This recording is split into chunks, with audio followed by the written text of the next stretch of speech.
তো দেখো বন্ধুরা, এই অঙ্কটা কি বলেছে বলেছে একটি ট্রেন 10 সেকেন্ডে 150 মিটার দৈর্ঘ্যের একটি স্টেশনের উপর দণ্ডায়মান একজন ব্যক্তিকে অতিক্রম করে এবং 22 সেকেন্ডে স্টেশনটিকে অতিক্রম করে। তাহলে ট্রেনটির গতিবেগ কত? তাহলে এই ক্ষেত্রে তোমরা কি করবে? এই যে 22 সেকেন্ড আর 10 সেকেন্ড আছে, এটাকে মাইনাস করে দাও। দিলে কত হয় বলো তো? 12 সেকেন্ড। তাহলে 12 সেকেন্ডে যাচ্ছে কত ধরে নেবো?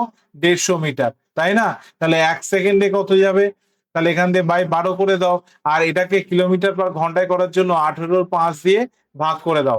এবার তোমরা এখান দিয়ে কি করবে? কাটাকুটি করো। তাহলে কাটলে দেখো, 6 দিয়ে কাটলে হবে 2, 6 দিয়ে কাটলে হবে 3। আচ্ছা, 5 দিয়ে যদি তুমি 150 কাটো হবে 30, আর এদিকে 2 দিয়ে তোমার যদি 30 কাটো 15। তাহলে 3 15 45 কিমি পার ঘন্টা হবে তোমাদের সঠিক অ্যান্সার। কিমি পার ঘন্টা হবে তোমাদের সঠিক অ্যান্সার, মানে স্পিড হচ্ছে 45 কিমি পার ঘন্টা।